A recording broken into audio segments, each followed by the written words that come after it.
about the Mayer-Salovey-Caruso Emotional Intelligence Test, second edition, or as we say it, MSCEIT 2.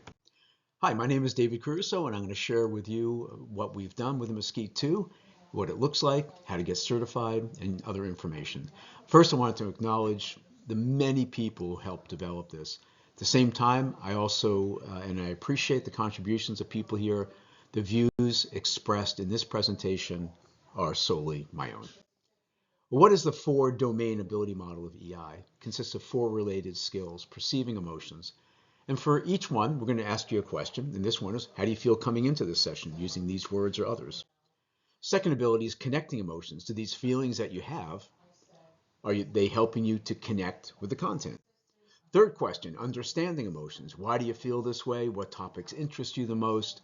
What would engage you more, and so forth. And then the fourth ability is managing emotions. If you are engaged now, what are you going to do to stay that way? If you're not engaged, what will you do to get engaged? At the same time, what will I do to stay engaged and to do my best to keep you interested in the content? So that's the four-domain ability model, first proposed really in 1997. The initial articles by Salovey and Mayer were in 1990.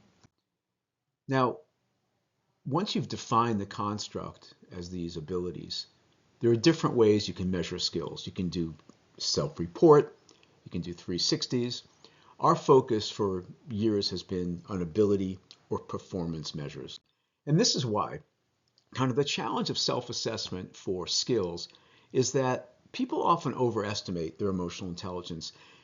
In fact, when you do the studies in terms of ability EI measured objectively, and then you also ask people to self-rate their emotional intelligence, the relationship is pretty low. The correlations are usually less than 0.2.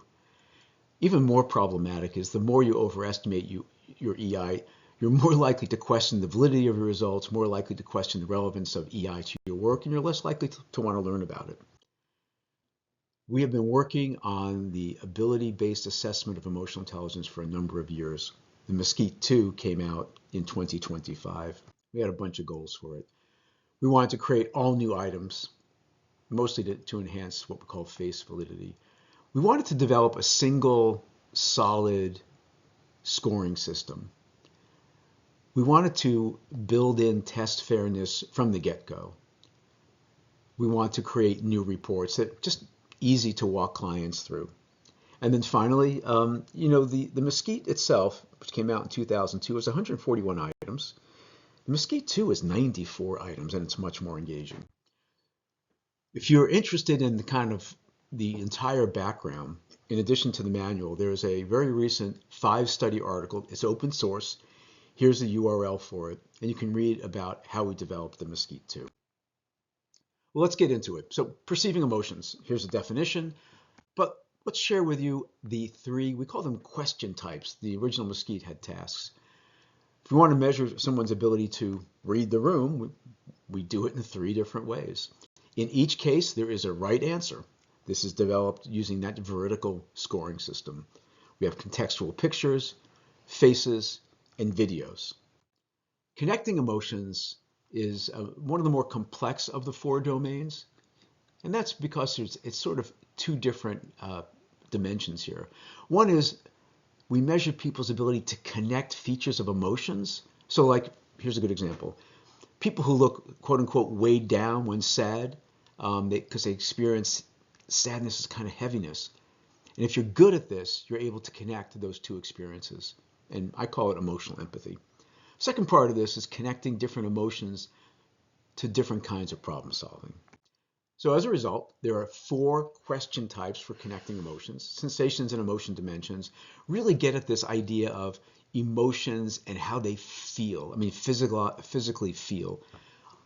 The facilitation and changing context questions look at this idea about what emotions facilitate or can help you solve a problem. Understanding emotions is a little more straightforward. Can you understand the causes of emotions and how they change? And there are 3 question types here. Blends about vocabulary changes, how emotions change over time, and progressions, how emotions go from maybe kind of a lower to a higher intensity. And then finally, managing emotions is managing your own and others' emotions. And here we have two question types. They're actually very similar. We ask you to select the emotion management strategy that would be most effective in achieving a certain emotional outcome. One is text-based, emotion scenarios, and the other is more visual, picture panels, kind of like a comic strip. I mentioned test fairness. I just want to talk about that for a moment. It started with writing the items. There was a very large team that approached the item development, and that ensured a variety of items. And then a committee sat down and reviewed each of the items for fairness. Once the data were collected, there were two kinds of analyses. At the item level, you do differential item functioning. Any evidence of bias, you remove it.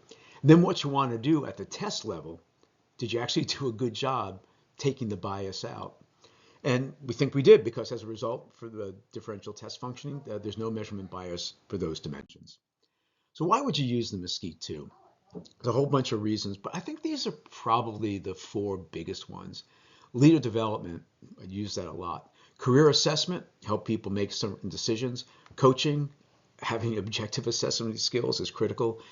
And in selection, and I would be careful here. Here's one note of caution. Just do a good job analysis and make sure that you are hiring for the right skills. On the output side, the client report is totally different. We report the scores of the client. Mean is 100, standard deviation is 15, with all new norms, all updated norms. The layout of the report is really easy. It's very, very easy, or easier than it was to walk a client through all these things. For years, when people ask me, well, EI, of course, can be increased. And, in 2000, 2002, the answer was, we're not sure, or maybe. And sometimes I say, well, probably not. But my view has totally changed. There was a recent meta-analysis that basically said it's easier to develop ability EI than trade EI. What does that mean for us? Well, that on a practical basis, it means that we have strategies to improve and or leverage each of these domains built into the client report. So it's extremely helpful. Now, there's also what we call a coach report. That's just for your eyes, right? And it gives you a whole bunch of added detail. It gives you a lot more nuance to help you approach each feedback session with more understanding.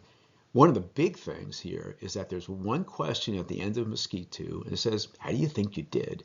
And knowing that is going to be enormously helpful to you when you giving feedback. You also will get the results for each question type. Now, these are lower reliability, so we're not giving you scores, and we're not necessarily sharing this with the client, but it does add nuance to your feedback. Now, how do you get certified in the MSCEIT 2? There is a course. It starts by watching these 10 modules. They're really pretty short, very informative. You then take MSCEIT 2, you get your own personal feedback, and you attend about 8 hours of live training. Most of us are doing this over a few days. And that training focuses on interpreting and debriefing clients. At the end, you take a multiple choice exam and you get certified.